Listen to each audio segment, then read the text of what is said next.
Et encore un film sur la fin du monde. Mais cette fois-ci, c'est déjà la fin du monde avec le film Greenland sous-titré Migration où l'acteur Gerard Butler va devoir sauver sa famille. Encore une fois, on en parle, mais avant, un café et j'arrive.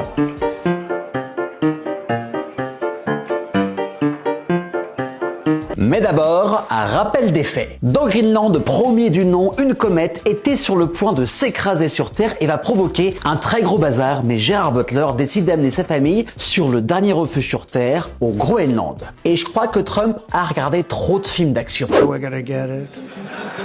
We will take Greenland to heights like you have never thought possible before.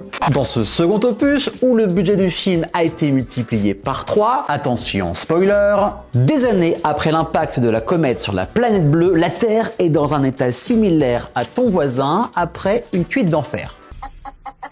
La Terre est en ruine et la famille Garrity en a marre de la vie en confinement et qui dure depuis maintenant quelques années. Et pour vivre une vie sereine, ils vont devoir aller dans le sud de la France. Oh putain, je suis torchon s'il faut carper. Ils vont devoir aller au cratère Clark situé entre le sud de la France et la Sicile, sauf que les choses ne vont pas vraiment se passer comme prévu. Oui, c'est la merde, mais avant, bonne annonce. On n'a pas fait tout ce chemin pour ça. Je veux un nouveau départ pour ma famille. Où est-ce qu'on est? Ils ont tous l'air tellement perdus.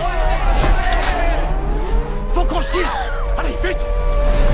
Est-ce que ce film est un nanar? Bah ouais. Est-ce que c'est crédible? Non. Est-ce que c'est américain? Oui. Est-ce qu'on va aller le voir? Probablement. Greenland Migration sort cette semaine au cinéma en France et à la base, ce n'était pas Gerard Butler qui devait jouer le rôle du père, mais un Captain America bien connu, j'ai nommé Chris Evans, et le réalisateur c'était Neil Blomkamp à la base, à qui l'on doit Gran Turismo ou encore District 9. Mais pour un problème d'emploi du temps, le réalisateur et l'acteur n'ont pas pu participer au premier film. Le long métrage sort cette semaine au cinéma et pour l'instant, les chiffres ne sont pas bons, Kevin.